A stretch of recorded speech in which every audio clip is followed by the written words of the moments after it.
The House of Mystery presents Inside Writing, the radio show where authors discuss their writing process in all genres. We are talking about the Flat Earth movement. And joining us to talk about this is Mark Sargent. Thank you very much for coming on. Hey, thank you very much for having me. Oh, it's a pleasure. Now, let's start out with kind of what this is. First of all, maybe describe for the listeners what you think the Earth is, as in shape and idea, so that we kind of start with the concept of what we're talking about as a product. You know, how's that? Yeah, no, that's great, because a lot of people are going to be listening and going, what in the world is he talking about? Yeah. We are talking about literally a flat Earth / enclosed world / enclosed system. There's various references I'll throw out there. If you don't know the movie The Truman Show with Jim Carrey from 1998, or Dark City, or Under the Dome, the television series that Steven Spielberg is producing, that Stephen King wrote, that's currently running. If you don't know any of those references, then what you're looking at is something really like out of the Old Testament, Genesis 1:6, the firmament, which is a flat world. You know, it isn't a sphere. It's actually an enclosed system. So you take if you take a globe and you put your hand on the North Pole and you flatten it like a dinner plate, it becomes circular, and then you cover it with some sort of dome-ish structure, and that's really it. So the North Pole is at the center of this big dinner plate, and the continents spread out organically out towards the edges. And the only thing that really makes it different from a globe in terms of what you're looking at, other than it's not round, or I'm sorry, spherical, is that Antarctica isn't a continent, because that's the first question. It's like, wouldn't the water fall off the edge? It's like, no, because Antarctica actually goes all the way around. It isn't a continent like Australia with 13 million square miles of ice. It is a Antarctic coastline that spreads around. Think of it like the rim on a dinner plate all the way around, and that part we actually know is true. At least as far as what the Antarctic coastline looks like, and that is it slopes up 200 feet high. It's made out of ice, and then once you get over the top of that thing, it slopes up to almost 2 miles high, and even higher in some places. So yeah. That's what it looks like. Oh, if you still haven't figured out the visual, because I know you're listening to radio, if you still haven't figured out the visual of it, look at the UN flag, the design that was created in 1946. That's pretty much what we look at. The UN flag is identical, give or take. The scale's probably going to be off, because we still don't know the exact scale. But the continent layout is pretty much what the Flat Earth map uses, and the United States Geological Survey. And so, so we're looking at flat and a dome. Uh-huh. How thick do you suggest that the flat Earth is? That's a great question. I'm so glad you asked that. I'm glad you asked that, because we don't. I come back with another question: is how thick do you think the Earth is? Because if you look at mainstream science models, they say, oh, well, it's 4,000 miles down to the center of the Earth. I go, well, that's fantastic. So you've drilled that far. You have cameras down that far. No. Well, okay, 1,000 miles then? No. 100 miles? 10? The deepest hole ever drilled is by any corporation, non-military, at least publicly, in the world, is 8 miles. The Soviets tried for years. They got down to about 8 miles. That's 12 kilometers. And they stayed there. They could not get past 8 miles for whatever reason. And yet, mainstream science will come back and tell you, we've all seen those cross sections of the globe where it goes, from red to orange to yellow to that milky white center. Where did you come up with that map? It's because mainstream science won't put a question mark in the middle of that globe map. So, short answer is, we don't know how thick it is. We don't know how thick we are, where we are now. If I had to take a guess, I'd say it was way less than, the Earth's thickness, 4,000 miles to the center or 8,000 miles all the way across. Because we can't go down any further than that, which is very suspicious to me. What do you think's on the other side? Wow, that's wide open. It could be anything, to be honest. It could be, if you're talking about efficiency, because this really leads into some bigger questions, which is, okay, if this place was created, because if it's flat, then the whole question of intelligent design comes straight to the forefront, which is, okay, if it's flat, that means it was built. If it was built, it was created, and therefore there's your creator.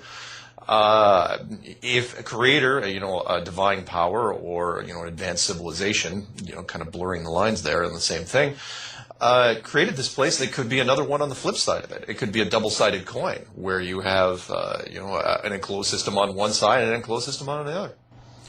Wow, that could be a good movie. That couldn't be good. And you got to wonder why it hasn't been made along with any others along this line. Well, and so just to get the full structure, so the dome, what's your estimate on how high the dome is up over top of us?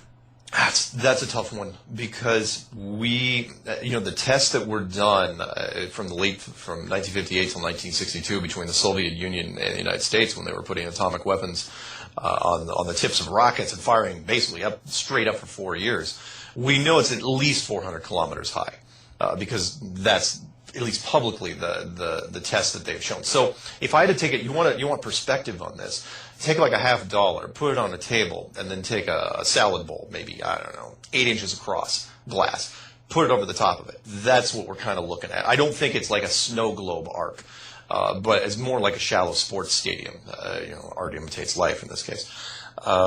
So maybe, the dome, the top of the dome could be several thousand miles high. Then of course it raises, and you'll probably end up asking that, where are the sun and the moon come into this? But it's really a giant, you want another reference, it's a giant planetarium. Where you go in, if anyone's been to a planetarium recently, you go up and you look at the stars in the sky. It's sort of shaped like that. That was something I did every year in high school or in elementary school. Oh, yeah, there you go. But that's a long time ago. Yeah, they're still running out there. You can still find planetariums here and there. But yeah, that's what we're looking at. So now, do you believe that the reason I'm getting to this is, so now the dome itself, is it transparent? Because you did bring up the sun and the moon, and there's also the stars. So at night, on a clear sky, you see what appears to be stars. Yes. So at that point, are the stars real, and as we think them? And is it a transparent dome, or is this kind of a painted in and its imagery portrayed to us? The latter. I think it's painted in. Because people said, I've got to address several things here. One is because people say, well, are the stars real? Yes, the stars are real. Am I killing astrology? No, I am not. Because the stars still move across the sky. We can all see that, and the sun move inside, or around us as well. However, in this sort of system, the star, again, like a planetarium, the stars, the moon, and the sun are just really very, very well rendered images. The planets, because people say, well, the planets are round, does that make us round? It's like, well, yeah, they look round, but you got to remember the whole point of this illusion is to make us seem like we're in a round or a spherical thing. The only people that show us really, really good pictures of all the planets are NASA, but we'll get into that later. What makes this different, though, than a normal planetarium? Normal planetarium, you can show, moonlight and sunlight and stars all in one, system. You can project the whole thing onto the ceiling. But with this, it appears that the sun and the moon are actually three-dimensional objects inside this, hanging no different and spinning around no different than a mobile above a child's crib. Where the moon and the sun, again, coincidence that they both appear like they're the same size in the sky, especially when the moon goes in front of the sun. But that they're inside here with us, they may be less than 50 miles across and maybe a few thousand miles high. But the sun is just really one big incandescent light bulb, and the moon is a giant night light. And ask me about that later if you get a chance, because the moon's light properties, we found out in the last few months, are very, very different than what we've been told. Yeah, that's interesting. So now, and the other thing I want to cover is, before we get into detail, is, so we're not a sphere, and we're not doing as we're told. So what are we doing physically? So, you mean like, are we rotating? Are we moving through the galaxy? Are we spinning? Are we rotating? Are we traveling? Kind of, what's your idea of what we're doing physically? We're not doing, this answer is going to kill some listeners, that we're not doing anything. all the motion, because you remember the mainstream science will tell you that the Earth is spinning at 1,100 miles an hour, and that it's traveling around the sun at 60,000 miles an hour, and that our solar system is moving through the galaxy at like 500,000 miles an hour, or depending on which you look it up, those numbers vary. That's a lot of motion happening in a lot of different places. Plus, you get the moon spinning around us, apparently. That's why I get headaches all the time. Yes, all these things should be happening, but yet the flat model, nothing's happening. The model's just sitting there. I mean, literally, we could be a planetarium on somebody's desk or on a much bigger surface. But no, again, no different than a planetarium. When you go in there, you're not moving. And the premise of what I put forward, starting last February of 2015, was that what if you could build a planetarium? I mean, I know it's going to sound like something out of the Twilight Zone, very science fiction-y, but the truth is often stranger than fiction. What if you could build a planetarium that, if you had the technology to build one that was thousands of miles wide and at least hundreds of miles high? How many people could you fool in that system? Let's say they were born into it.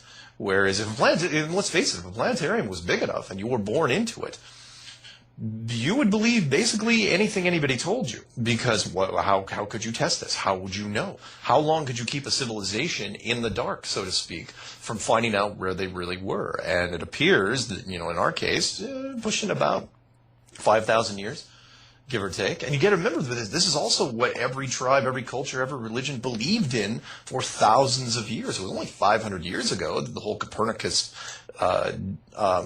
heliocentric model was introduced. Right. And then, so we've been riding that for the last 500 years, and now our technology has reached a point where detection and high-speed internet and HD, basically camera technology and high-speed internet and social media ruined the whole thing. Because now we're comparing notes, and as of 2015, this whole thing's starting to break down. And I know I'm kind of downplaying it when I say that, but I'm not kidding. Look at, I'll give you a perfect example. When you typed in flat Earth into YouTube, just typed in those terms, set no filter, beginning of last year, 2015, you may have gotten maybe 50,000 hits, maybe relevant hits. You type that same thing in today, as of like this morning, it's 4.7 million. I'm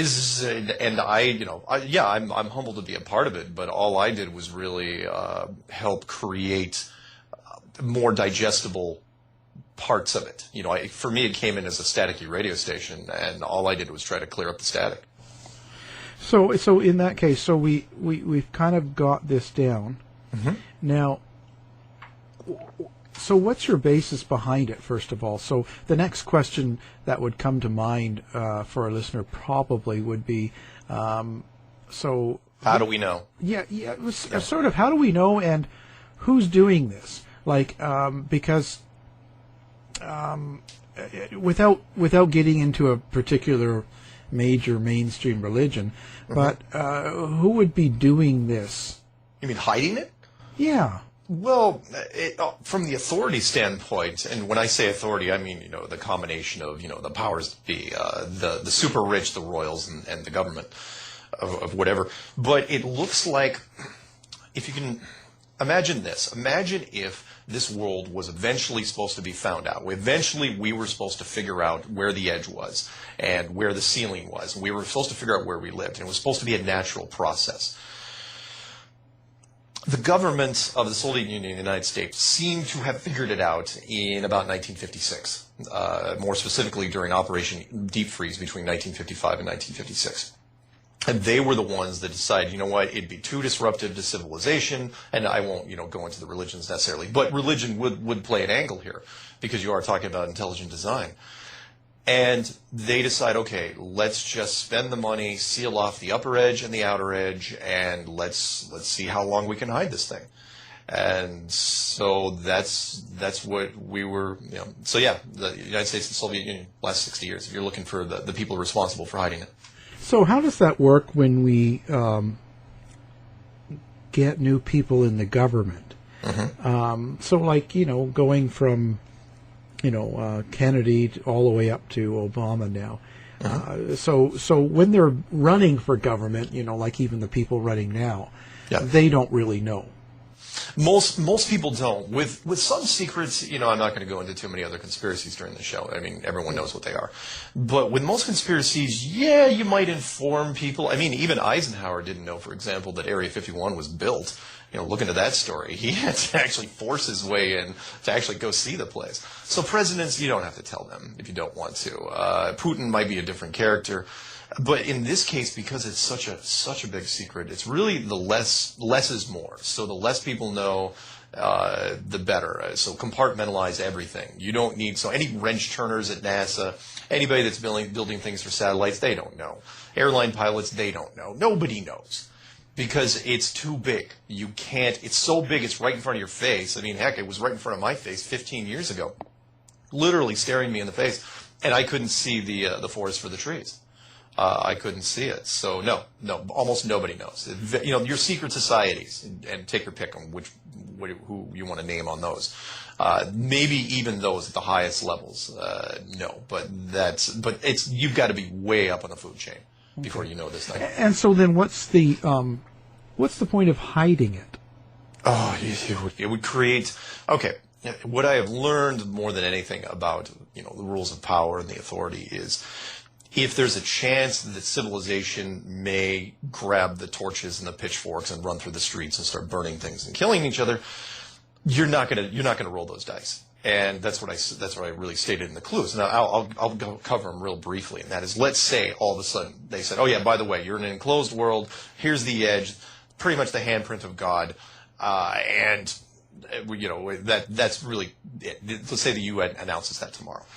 Some things, the wave of what would happen, it wouldn't happen overnight, but the wave of things that would happen would be as follows. First thing would be the education systems would be turned upside down, especially the physical sciences. Everything from high school through the PhD process.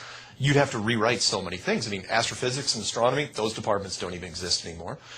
Your remaining physical sciences, geology, hydrology, archaeology, biology, those have to be rewritten from the ground up with the new model. The big five religions, Christianity, Islam, Hinduism, Buddhism, and Judaism, they all get their holy grail, so to speak, all instantly, overnight. And, there's going to be a backlash against science, which would be extremely upsetting. And then the big thing, the big thing from the individual person, because a lot of people say, well, who cares if it's round or flat? I still got to go to my job in the morning, and it sucks. Well, yeah, but now you're going to be driving to your job, and you're going to have this kind of strange feeling that someone's been looking over your shoulder your entire life. And if you want to call it God, if you want to call it, the big eye in the sky, if you want to call it advanced civilization, whatever, you're going to act differently. And you combine all these things, and you look at a boardroom of the powers that be, they're not going to make that call. They'd think about it for about 10 seconds until they started looking at the stuff I was mentioning. And they say, yeah, we're not going to do this now. Even in the 50s, it would have been tough to do. So they decided, you know what, we're just going to hide it. We're going to spend the money and hide this thing for as long as humanly possible. And they did, and it worked. Worked very, very well. 60 years. It worked. And now we're coming to an end of that. They've had a great run, but it's over. So do you believe that, so how do all the countries get involved in this, or are they just all kept out of it? Most countries don't even know, I think, at the highest levels, because why would they? Any country that's tied, it's not even the countries that matter. It would be things like oil companies. Because you remember the Antarctic Treaty, which was put in place in 1959, that sealed off all countries from doing any corporate work down there for all time. It's the longest running treaty in history. Nobody knows about it. You can look it up. It's on Wiki. And not only are they not allowed to go down there, but they're not even allowed to talk about it. So, even though Admiral Byrd went on television in 1954 and said, oh yeah, the place is made out of money. It's got oil, it's got coal and uranium and minerals. And all the countries that were rebuilding from World War II wanted to get in there. And then they just sealed it off. Just sealed it off entirely. So no corporation. So if you're the head of Exxon and you want to go down there, not only can you not go down there to do any oil work, you're not even allowed to lobby for it. And that was my big turning point for me, which was, well, how is that even possible? Money is the backstage pass for everything. And, you're not even allowed to run an ad in the New York Times saying how great it is for Exxon to go to Antarctica. You can't tell me the UN has that much power. They don't. They want to start fracking in your backyard, in your neighborhood. They can do that. They can get into national parks, and they aren't allowed to go down there. So, yeah. So now let's talk about some of the things that we take for granted. Mm-hmm. And what I'm thinking of is, first of all, like you mentioned pilots. So now flight and flight patterns and airplanes. So now I take a plane to Hawaii, and then from Hawaii I want to go to Buenos Aires or Rio. Yeah, something. Yeah. So how does it work that the pilots do not realize that what we're dealing with as in a flat rather than spherical world? Well, yeah, that's several reasons, and I've talked to several because I've been trying to find subject matter experts for the last 6 months, and have found quite a few, including a flight instructor out of Iowa and United States Air Force officer, retired, who was a career navigator. And the big thing they tell me, because a lot of people say, well, aren't the pilots in on it? Well, wouldn't the pilots notice? It's like, no. Because pilots, if you've ever flown with anyone, if you have any pilots as personal friends, they're busy. Between the time they take off and the time they land, they're checking a lot of things. And when they're not checking a lot of things, most of the time they're relying on autopilot. Autopilot relies on the GPS, otherwise known as the Global Positioning System. And the GPS was designed by the United States Department of Defense. So, and again, don't think for a second the GPS system isn't in on this. Part of the GPS system's job is to keep people from going in certain directions where they're not supposed to be going. So they don't notice when things get really weird in the southern hemisphere. And by that, I mean flight routes. Look it up when you get a chance. Flight routes in the southern hemisphere make very little sense. So if you're flying, especially southern hemisphere south to south. So if you're going from, like, say, Rio to Sydney, first off, when you try to look for nonstops, there'll be 50 connecting flights and maybe one nonstop. Maybe. There's like 5 nonstops in the entire southern hemisphere, from anywhere to anywhere, and it's incredible. But the routes are all over the place. That's how I first got into this. I tried to debunk this thing for 9 months, because somebody said the routes are wrong, and the routes only make sense if the Earth is flat, but the Earth cannot be flat.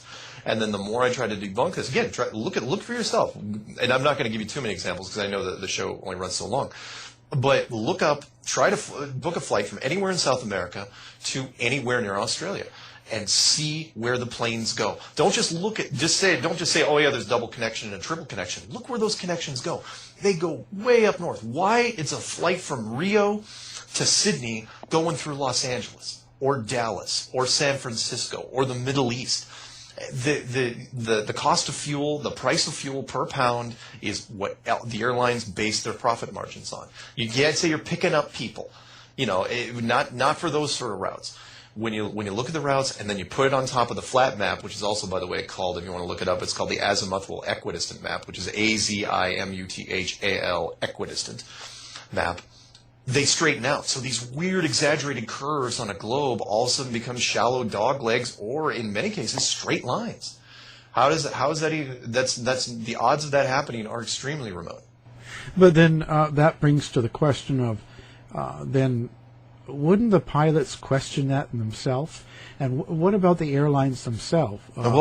Good point, which is, if you're a pilot, and I talked about this with the pilots, if you're a pilot, you remember, it takes a long time to be a pilot, especially in the commercial airline world.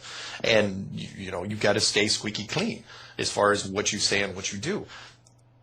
But more than that, this is such a huge leap of faith. This whole concept is so far down on the checklist. So let's say you're a pilot, and you're curious, and you're bored, and you're looking through the maps and the charts, and you're going, this is fine, but the fuel consumption seems wrong, and the distances seem wrong, and really the route seems wrong, and why does GPS drop off in those 3 oceans entirely when you get out over water? If you go down your list of things that you're curious about, are you really going to get to the point where you're going to say, you know what, the map's wrong? And if the map's wrong, the only way the map could be right is if it's flat. Even if you came to that conclusion, if you're a pilot, because again, I'm never going to say the pilots are in on it, because they're not. If you were a pilot and said that, who are you going to tell? Who are you going to go to the airline? You're going to go to your supervisor? You're going to go to the head of United? Who are you going to tell that you think the Earth is flat? Because if you go and do that, you're not a pilot anymore. You might as well tell people that you were chased by a giant UFO for 2 hours and make a public report. We all know what happens to those guys. If you're a pilot and you report a UFO and go on record and say there's a UFO, you're benched. You have an office job for the rest of your career, if you even have a career anymore. You will never fly again. Flat Earth. At that point, not only will they kick you out of the company, they'll probably send you in for a psychological evaluation because it seems like the most ridiculous concept in the world. And so, what about the satellites and the GPS? Or do they really exist then? Well, I got to come back with another question, and I don't mean to insult any of the listeners that are out there, but who told you there were satellites to begin with? The same people that told you we went to the moon 6 times, never had any problems, went through the Van Allen radiation belts, and nobody died of radiation poisoning, nobody got radiation sickness, the capsules were never contaminated, and they don't tell you what shielding they used? Because there's only 2 types of shielding you really use for radiation. One is lead, which we all wear at the dentist's office, and the other is gold. They won't talk about it. You've got to abandon everything, unfortunately, which is why it makes so many people really upset. There's probably listeners out there banging, their fists on wherever they are at the radio because they can't believe what they're hearing. But it's true. You've got to give it all up. I mean, if you want to take it in stages, fine, but you're going to have to look at the moon mission first, look at the ISS second, and then look at satellites last. But yeah, what I'm seeing. I'm going so far as to say that the entire NASA program, from 1958 up until today, the airing of this broadcast, the entire purpose that NASA was created was to hide the world you live in. And they've done an admirable job in some ways, but other ways, they're limited to the age of the special effects. If you have any doubt of that, look at the Apollo. There's so many documentaries on what happened with the moon. I don't want to get into those.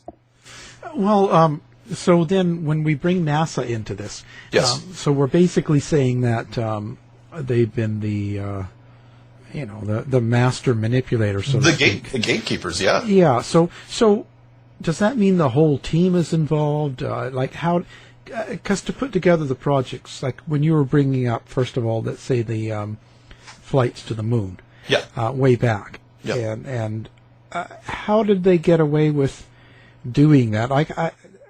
It's not like, and I get that question quite a bit. It's not like, this is different. This conspiracy is different from any other conspiracy that you've ever heard of, which is ironic because it's also the oldest. It's the one that everybody's heard of. Lots of people would be like, Sandy Hook, what was that? But Flat Earth, that's as old as dirt. But it's not like the Manhattan Project, where we kept the atomic weapon program secret. That was thousands and thousands and thousands of people, and pretty much everybody knew what was going on, and they kept it a secret. Well, I mean, you remember, there was only 3 television stations back then, and, newspapers, so it's not like things could leak out real easily. You could control media a lot more. But this is different from that, and that is, in this case, you don't need to tell the wrench turners. You don't need, in fact, one of my next door neighbor, I used to take care of his cat. His name, look him up. His name was Wayne Ottinger, Ottinger. I still get a Christmas card from him. He was like the garage mechanic for NASA. He knew all the he knew all the astronauts from Gemini and Mercury and Apollo by a first name basis, talked to him often. And his walls were just bristling with plaques. He helped design the LEM for the moon. And in fact, the first design was supposed to be a convertible. Why they changed it at the last minute, we won't get into right now. But he knew nothing, is what I'm getting at. And that is why, and when you look at him, it's like, why would you tell him anything? He was there to do a job. He's there to build rockets and build everything associated with rockets. He's there to get somebody to the moon if you actually could try to do it. And in this case, you leave everybody out of the loop except for, everybody in the control room, everybody on the ground. The only people you really need in are the telemetry guys, the guys that have to create the data that gets supposedly simulated and sent back to Earth from the program. And if you want a reference to that, look at the movie from, I think it was 1978, Capricorn 1. Look at how that story progressed, and there was a nerd, a guy from the control thing that was questioning the data. He's going, this data doesn't seem right, and they ended up, did it off camera, but that guy was taken care of. He was killed, and those are the guys. That's because anyone that was doing the telemetry, they would have to be in on it. The rest of the NASA, and I mean 99.99% of them, they knew nothing, with the exception of the telemetry guys and one other group, and that would have been the astronauts themselves. The one group of astronauts. Nowadays, I don't think they tell them. I mean, yeah, they know they're faking something, but they don't know why they're faking it. I think with the Apollo crew, they told them why. They said, look, you're going to be faking some things, and it's for a really important reason, and here's why. And these guys were true blue Boy Scout heroes. And that's why they were so bad. Any doubts, look up at the International Press Conference when they came back from Apollo 11. Those guys should have been pumped up on adrenaline for weeks on end. Smiling, permanent smiles they should have had on their faces. They looked as though all their dogs had been shot. In fact, Neil was cracking. He was having a hard time even getting his sentences out. He ended up being a recluse. Most of these guys crawled into a bottle or just hid from the public for years and years and years. So anyway, the short answer, I'm sorry I'm taking so long with some of these, is that the astronauts knew. And for lesser degree, the computer guys knew, even though the computers were much, much different back in the 60s. And that's it. The rest of NASA doesn't know. So when people call me and they say, my grandpa worked for NASA, blah, blah, blah, are you calling him a liar? I'm going, no, I'm not calling him a liar. He didn't know anything. Why would he? Why would you tell a guy like that? You want to have as few guys as possible know. In fact, even some of the guys who probably did know, you probably killed. Not to go to a dark place, but you probably did. And what about pictures and views from space toward the Earth? So how's that? Oh, that's an interesting one. And that was really one of the things that got me going on this, because when I was trying to debunk this thing from June of 2014 all the way to February of 2015, that's one of the first things I dug into, which was, okay, this should be easy to debunk because there's obviously a mountain of evidence on the globe site. I should be able to just go into this box over here and dig up. There should be 10,000 photographs and thousands of hours of video and all these things. And I kept looking. And if anyone wants to look it up, don't take my word for it. This isn't secret information. Look it up. From 1972 up until June of 2015, there was only one picture of the Earth taken, in full sunlight from space. One picture. It was Apollo 17, taken in 1972. We've all seen it in the textbook. It shows the bottom part of Africa and all of Antarctica. There's no coincidence there. A lot of clouds, a big crescent cloud shape on it, and that was the one that they milked for 43 years. And when I said this was square in my face 15 years ago, well, not 16, in the year 2000, I was trying to find pictures of Earth to put on. I was running a tech support department for this company, and I wanted to put on all the monitors. I wanted to put different pictures of Earth. And when I did the online search, I literally only saw one image. And I don't mean like nowadays where you can see Google Earth images and other composites. I mean literally it was the same picture, just in different resolutions and different shading over and over and over. That was the only picture they had. And so there should be 10,000, 20,000, unlimited, uncountable amount of pictures of the Earth from space. There's only one. And as far as video of the Earth from space, there's zero.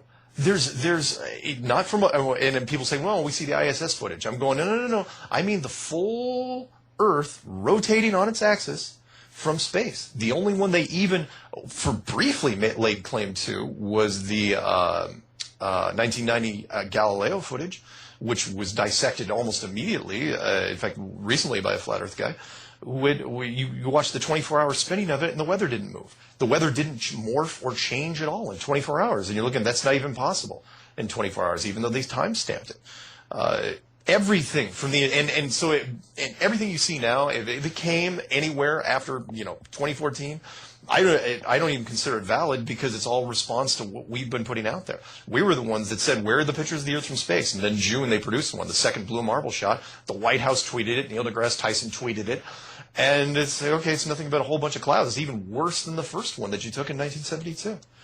So I could go on, but you see where I'm going. Well, what about, so when we get into the moon and the sun, and first of all, with the moon, for instance, what about the things of the Earth having a shadow on the moon, and there's, film of that? Oh, yeah. Make no mistake. That goes along with when I say you have to throw away everything. You got to throw away everything. Meaning, not just the shadow. Well, how about the blood moon? And that is, the blood moon isn't possible. The shadow isn't possible on a flat Earth because technically there is no Earth between the sun and the moon on a flat Earth. The sun and the moon are right across from each other. Therefore, whatever images you see must be artificial. And if you think I'm kidding, or you think that's really weird and mind-blowing, look up two things on the internet when you get a chance. The first one's lunar waves. You just type that in anywhere, you will find it. There's a whole bunch of hits on that where there seems to be a resolution issue, a refresh rate issue, like a vertical hold issue on the moon that we've only been able to detect with high-definition cameras recently. And then the second one you got to look up when you get a chance is moonlight is colder. And I don't mean, because everyone listens, they go, well, of course, it's colder at night. It's like, no. The moonlight is actually generating some sort of refrigeration radiation. Meaning, everybody knows if it's 100 degrees in the sun, it's 90 degrees in the shade. You down in a hot place, you know this. Because the shade, whatever it is blocking some of the sun's radiation. But when you do the same thing in moonlight, you can use digital thermometers, they're easy to find. You point it an object in the moonlight, and let's say it's 50 degrees. You point it at an identical object in the moon shade, and it's 60 degrees. And it's like, well, that's impossible. It can't be warmer in the shade because the sun or the moon is reflecting some of the sun's radiation. At the very least, it should be, a little bit warmer in the moonlight or even neutral. But we've seen stuff, it's on video where it's up to 12 degrees colder. That's not possible unless the moon is self-illuminated, which it is. Not to rip out too much from Scripture, but the sun is its own light. The moon is its own light. The moon doesn't reflect anything, which, of course, lends to the question, okay, if the moon is self-illuminated and it's like a big glowing nightlight, what exactly did we land on?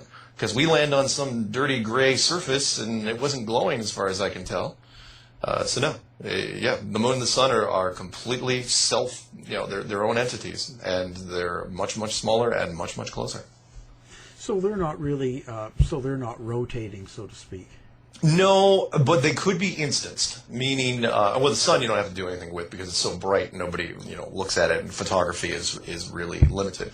But with the moon, whatever it's displaying at seems to be not only is it displaying its own image, I believe there's a structure underneath the moon. Whatever it's displaying, it is what you see it is, but there's something underneath it, and we don't know what it is. But I also think it's also displaying per region, which we've been able to only, in the last 15 years or so, to do in software, which is you can show, because some people say, well, the moon is rotated one way, but if you go down into the southern hemisphere, it's rotated another way. I'm going, yeah, it's probably because it's an instance.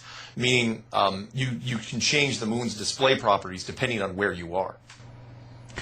Okay, now, let's go to curvature of the Earth. Curvature, yep. And so when you're, out on sea and you're looking out at another ship in the horizon, it tends to be like the lower part of the boat's usually missing or something, and they say that's obscured due to the curvature of the Earth. Yeah. So how do we go with that? Should be, and I would have been right there with you, a few years ago. Again, anyone. And there's no way I'm going to convince the listener in just this short show. Anyone that doesn't laugh at this thing right away, doesn't roll their eyes and ridicule it in some way, if you're not making fun of this thing right away, then there's probably something wrong with you. Because everyone's reaction is the same. What the curvature is a perfect question that ties into that. And it's like, oh, well, we all know that the boats drop off into the distance, don't we? Well, we thought that until the new HD cameras came out. And that wasn't really true, because what we were watching was, it's like, okay, you watch a boat with your naked eyes, and you watch it go out to a certain distance, and it seems like it's gone. You look as far as you can, and apparently it disappears. And then you take your HD camera, like the Cool Pix 900 or whatever the thing is with that really insane zoom on it, and you zoom in, and oh, there's the ship again. And so you leave it, you don't zoom in all the way, and the ship goes off in the distance again. And then you take it, you crank up the zoom, and you can bring the ship back. And you can do this almost infinitely until, the atmosphere starts distorting everything. But the point is, once it gets out to a certain distance, it shouldn't be viewable anymore. Meaning, once the ship gets out at, and it's supposed to, if everyone doesn't know what the curve is, it's 8 inches per mile squared. So it's not 8 inches per mile. So it's not like, 8 and then 16 and then 24 and then 32. It is 8 inches times every mile times itself. So like at 2 miles, it's 2 times 2, which is 4 times 8 is 32. 3 is 3 times 3 is 9 times 8 is 72. So when a boat gets out to a certain distance, you shouldn't be able to see it anymore. Meaning, if it gets out like 15, 20 miles, it should be hundreds of feet below the curvature of the earth, meaning on the other side of the hill, because you're basically looking over a giant hill. But yet, there it is. There's the boat. And then we see it with solid structures all the time. Look at the, look up online if you get a chance, time lapse of Chicago from the other side of the lake. That's 52 miles. That's almost 1,700 feet.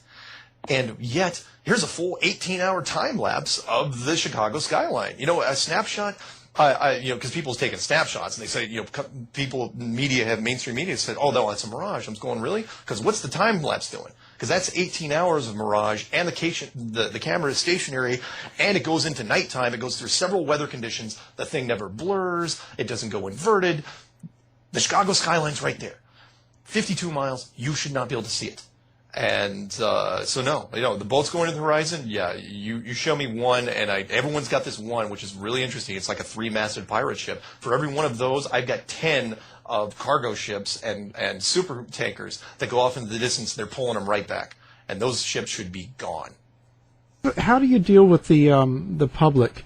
People like what's been out lately. Some of the like B.O.B. and then. Neil deGrasse Tyson. Yeah, and kind of like their little thing and stuff back and forth in the public. Yeah. How do you perceive that? Well, it's interesting because we were kind of predicting this anyway, because we knew there were a lot of closet flat earthers out there that were listening to the concept, because it has resonated extremely well, way more than I thought it would be. And what happened was there's a lot of people out there that know, but they don't know who to talk to about it. It's like, who do you talk to about it? You can't tell just by walking down the street who believes this and who doesn't. So some people have actually stuck their neck out there. And when Tequila did it, we kind of saw it as like maybe an anomaly. It's like, okay, all right, that's fine. But when B.O.B. released that song and called out Neil deGrasse Tyson and actually used Neil deGrasse Tyson's soundbite in the song, that's when it got really, really interesting. And yeah, then Neil deGrasse Tyson comes out and makes his own. He didn't sing. Where his nephew made a song, and Neil deGrasse actually read some quotes in it. And then Neil deGrasse Tyson goes on national television, and then this thing, and every major media outlet covered it. Everybody from Time magazine to NPR to Esquire covered this thing. But we saw it as kind of like what we saw was inevitable. Because there's too many people that are talking about this, and now we see it as, okay, the subject's been broached, and we're kind of waiting for this next person, whoever the next person is going to be, because if once the old military saying that first time is happenstance, second time is coincidence, third time is enemy action.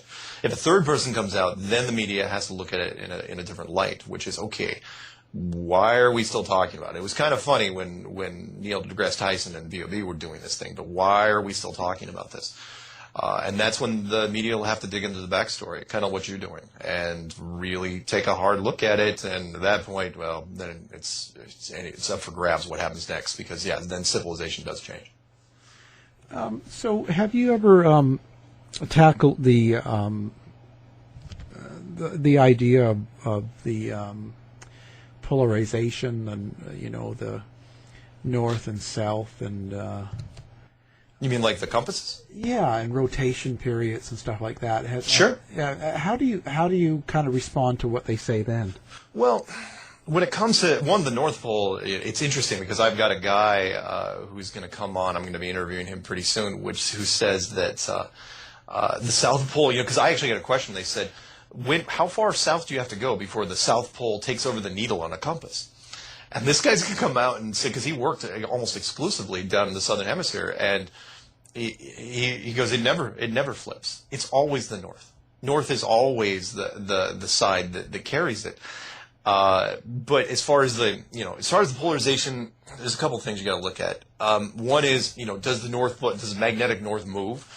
Yes, it does. It does move.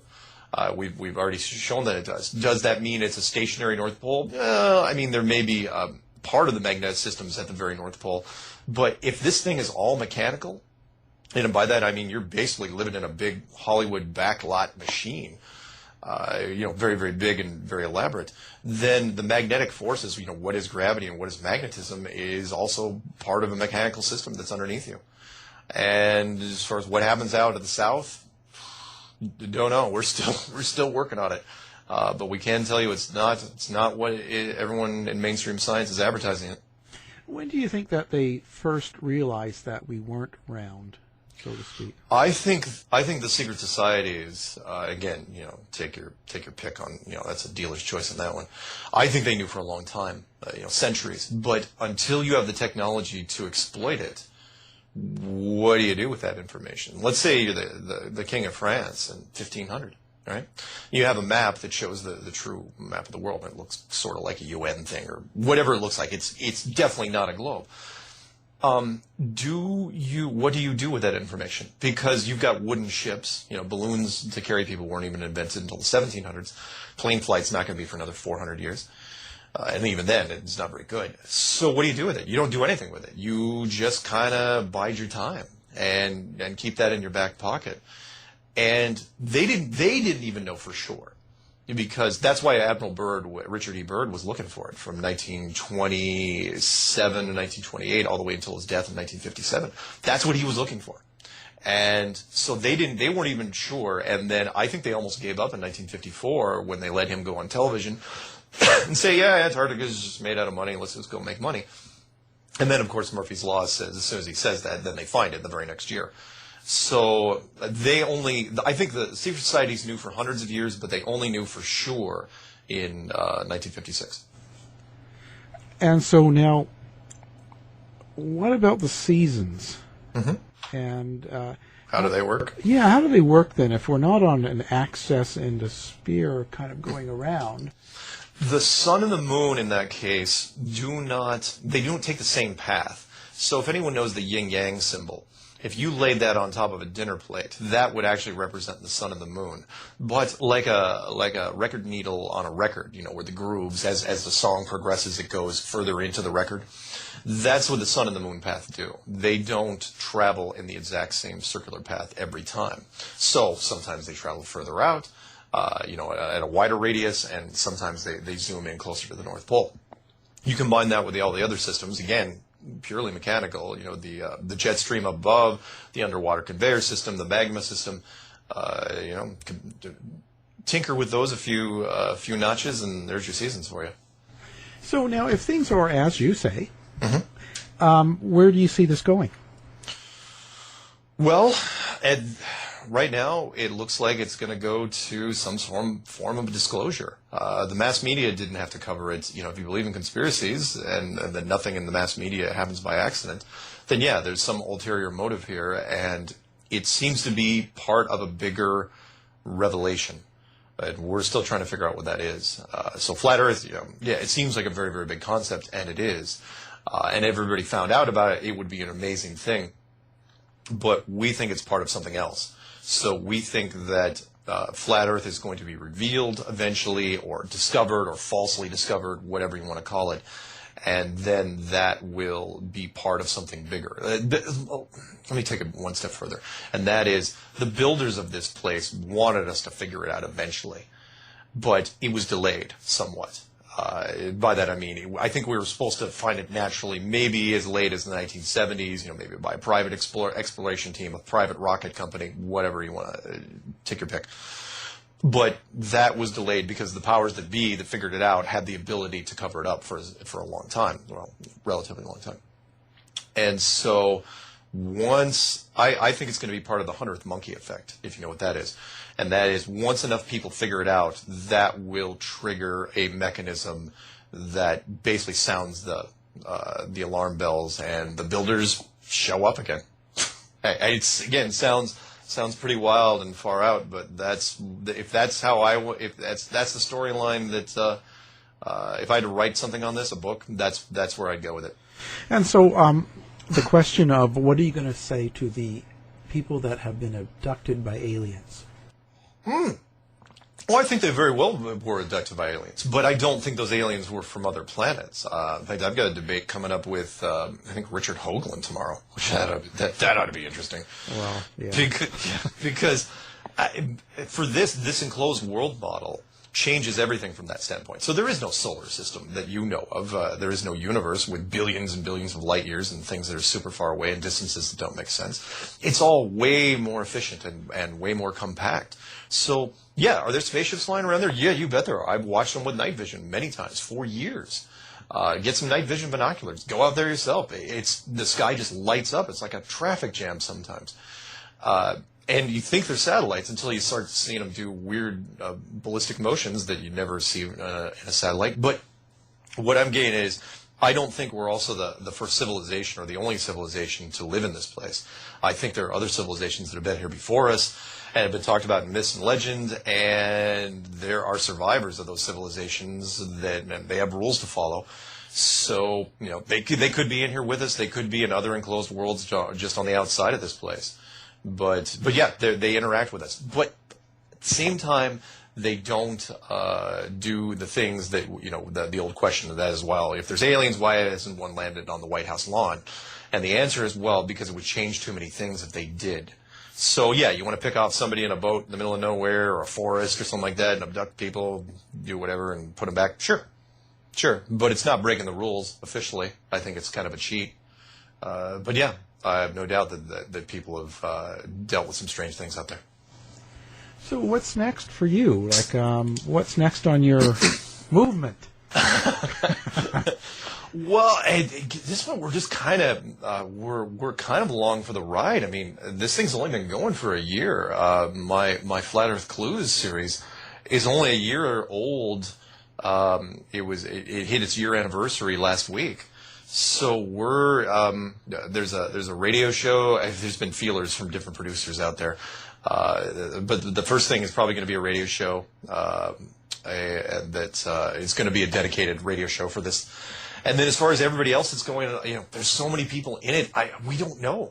We're just kind of going with it. There's so many people that have joined and that are so enthusiastic, and they're making their own videos, and it's trending. And once it hit mainstream, we don't know where it's going.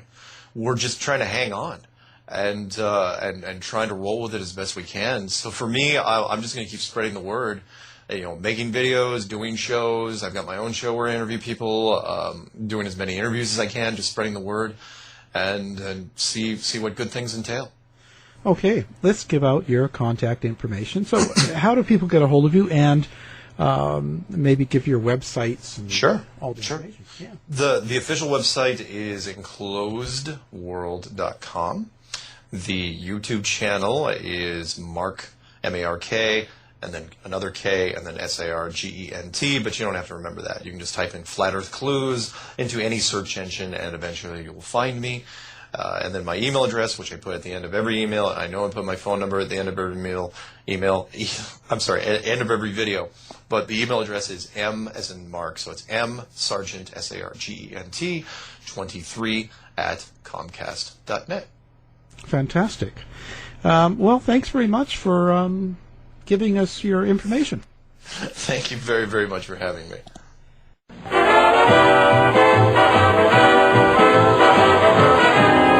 The mission has been completed. The end! By George, he's got it! It is the end! I'll say it.